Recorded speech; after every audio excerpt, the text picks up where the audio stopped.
Uthull molle e përvet në kushtet e shtëpisë, jo vetëm shumë e shëndetshme, por njëkohësisht edhe shumë e përdorshme në kuzhinë. Sa më organike të jenë mollët, aq më e mirë del uthulla.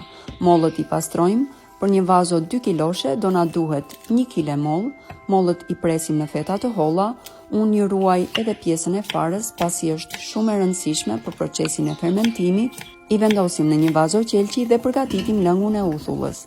Për çdo vazo do na duhet 80 gram sheqer, e tresim me ujë të filtruar dhe vazot i mbushim duke lënë një hapësirë 2-3 gishta sipër me qëllim që të lejojmë hapësirë për procesin e fermentimit.